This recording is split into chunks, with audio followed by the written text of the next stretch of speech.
Hi, I'm John Vernon and I'm racing in the Commodore Cups this weekend, and you're watching the Top 10 Shootout here on Channel 7. Ah yes, the Commodore Cup, another of the very popular one-make series that we see here in Australia right throughout the motor racing season. Of course, we've had HQ Holdens here at Mount Panorama before. Spectacular, certainly. These are slightly more sophisticated as we now join Richard Hay, David Tapp and Alan Moffat. Thank you very much, Gary Wilkinson. Let's now take a look at the top 12 starting in this event. And Stephen Carless in the Commodore obviously starts on pole. Dean Crosswell beside him, Alex Schern and Gavin Croft. Moving along to rows 3 and 4, Peter Knight and David Sala make up row 3. Row 4, Andrew McInnes and John Mann. Now going to row number 5, Maury Platt and Richard Wilson, Steve Monterosso and Sean Wilkinson. This event, a 5-lap journey in perfect weather conditions at Mount Panorama Bathurst. And we've had a real battle in qualifying between the two on the front row. They say go now, and keep your eyes on the right-hand side of your screen where Stephen Carless has certainly got the best start. The man that started on the outside of him has now switched lines and looking for a manoeuvre up on the inside. And look at this as they all pour through Hill Corner the first time. Now, speaking of maneuvers there, they were looking like they were Victor lawnmowers for a minute there. 2 wheels going through the grass. That's not bad for the opening corner. Carless heads them up the hill for the first time, and in fact we caught a look at the race yesterday when Carless got it all wrong on the opening lap at the chase, so I'm sure he'll be hoping he doesn't do the same again this time. I'm sure he's slept on that, Richard, and going to make sure that he redeems himself here this morning, but holding off the whole field as they come up the ledge for the first time into BP. Carless in control, Alan Moffat, and Dean Crosswell up running second. And another driver that got an outstanding start is Sean Wilkinson. Started from position 12 on the grid, and he's already up towards the leading bunch of cars. We'll pick them up for you as they race across the top of the mountain, flags waving by the marshals. Yellow flag, something just happened around the corner. We missed that slow car, but nothing too dramatic. Everybody's still fighting to get into fighting trim here. Get into the freight train, but the leader, Carless from Victoria, has definitely showed his heels to the pack. Car number 99, Dean Crosswell from Tasmania, second. That's a scrap for third and fourth now, headed by car number 29, Gavin Croft, who started from position number 4. In all, 32 of these Commodores on the grid for this race. Ooh, almost running out of racing room there. The man challenging for 4th place. 4.2-liter Holden engines in these cars. They've got a nice bark to them and plenty of speed in a straight line for Conrad as they unfold here. And all of these cars running on a controlled Hoosier tyre, which is a rarity in road racing. American-made, somewhere in the middle of America. I'm not quite sure what state. But look at them drifting through the first part of the Caltex chase. Some would call it a chicane, but it's not a true chicane. Whoa, that's not going to get him past the car in front of him. Carless being a little careful, though, after the mistake he made yesterday. Well, I think you're absolutely right, Richard. He knows that that was a dicey part of the corner, and Dean Crosswell was still struggling with it, coming to grips. But across the line comes Stephen Carless, who's anything but Carless at the moment. Out in front, leading this big pack of Commodores. Right behind him, Dean Crosswell, the Tasmanian. And a fair gap back then to the man running third on the circuit. And the slow car that we saw going over the mountain on the first lap, I had a feeling it was 63, Alex Schern. It was. He was the man who started out of 3rd position on the grid. And there's Wilkinson in the blue and yellow car number 44. I alluded to him a short time ago. Starting out of 12, finds himself up, running 3rd. Big performance. Negotiated the traffic early on. A blinding start. The leading 4 now head back up to the top of the mountain. Yes, through this corner, they've got to come through here neatly. They can't really question between 2nd and 3rd, and if they're on the fly with a light load of gas, I would suspect using 3rd if they're really moving. If they get into a bit of nervousness, they might pull 2nd, but definitely 2nd here for BB Cutting. Let the car float over to the wall. Again, nip it in a little bit, let it go out just there past the white line for this rather difficult corner at Reed Park. Can't afford to hit that curb, or you'll land up schmozzling the wall over here on the right, and that wouldn't be very good for tomorrow's activities. 3 types of Commodores only are eligible for the Commodore Cup Series: VB, VC and V8 Commodores. And we have 2 of the VC model out leading this event currently. A couple of them getting a little out of shape, using all of the road and then some. But close racing here. The order of the day, if you're sitting at home thinking you'd like to have a crack at this controlled formula, about $30,000 will get you started.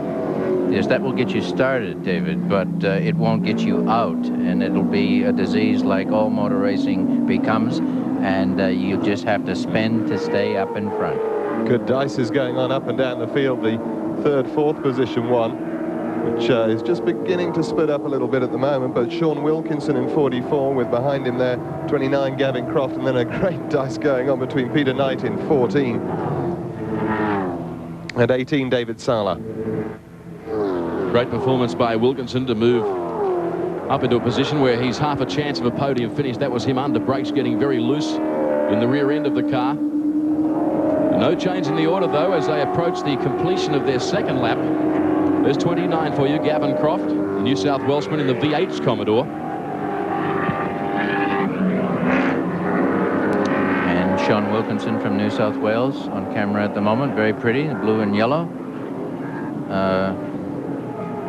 Across the line they run, Alan, for the completion of their 2nd lap. There is the top 5 for you: Carlos, Crossbull, Wilkinson, Croft, Knight, and a fairly entertaining race here in the Commodore Cup as we take a break from Mount Panorama.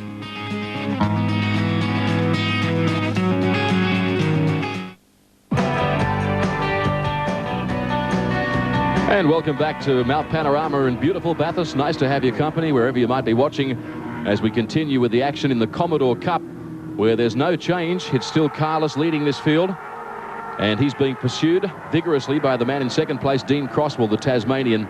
And now starting to make some progress is Sean Wilkinson, who you'll recall started from position 12 on the grid, got up to 3rd, and now he starts to lay claims to a challenge for 2nd place. Yeah, Wilkinson really on a charge. He was well back behind the 2nd place man, Dean Crosswell, at one point, and now Crosswell looked to break there, I think, in his efforts to try and get away.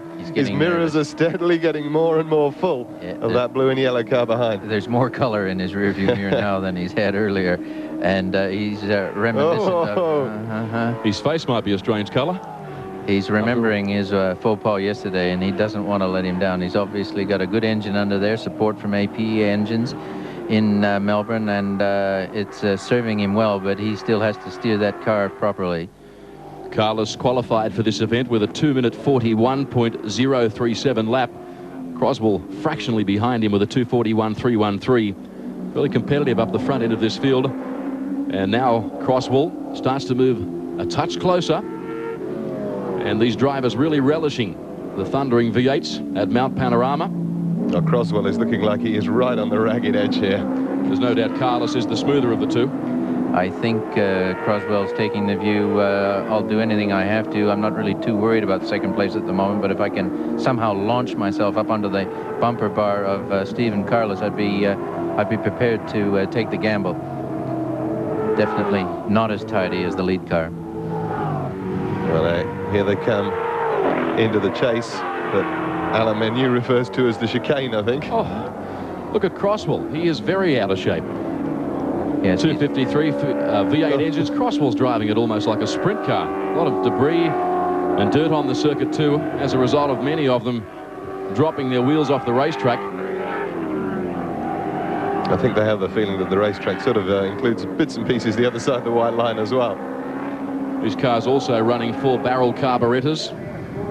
And across the line, our race leader runs, Stephen Carlos from Victoria, and he has a nice break now of about 10 car lengths to the man in 2nd place as he prepares to negotiate Mountain Straight yet again. He doesn't want to do that too many times. You saw the way the car lurched when the left front tire hit that curve, and as heavy as these vehicles are, they can't take too much of that. It unsettled him, and if Dean Croswell had been closer, he would have been able to get right into the slipstream there with that little faux pas. Yeah, talking about left front tires, notice that there seems to be the front guard seems to be rubbing on the tire of Dean Croswell's car there in 2nd place. You see little puffs of smoke from it occasionally.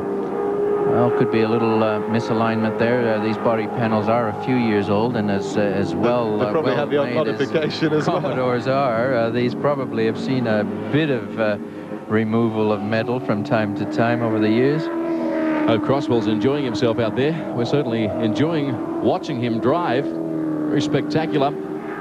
Good training for these fellows that aspire to professional careers. There's nothing like getting a few laps of Bathurst on your CV, and of course to have a race win to exemplify that experience up here is certainly worthwhile.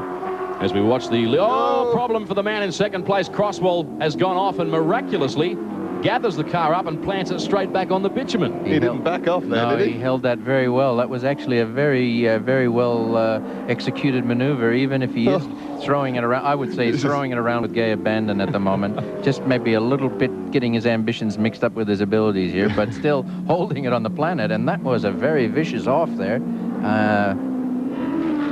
And here we are, on to Conrad again. Very aggressive performance from the man there in second place, 99, Dean Croswell, in his efforts to stay with the leader, Stephen Carless. Very exciting. Wilkinson still runs third on the circuit. The APE Engines entry is out in front. He's the man to catch. Croswell's got some smoke coming from the car, as has been pointed out by Alan Moffat and also by Richard Hay. He's having a great time. This guy'd do all right in rallying, wouldn't he? Yes, I think he's probably already attuned to that. He's having a go. Good test for the Hoosier control tyres. He's giving them a good old workout.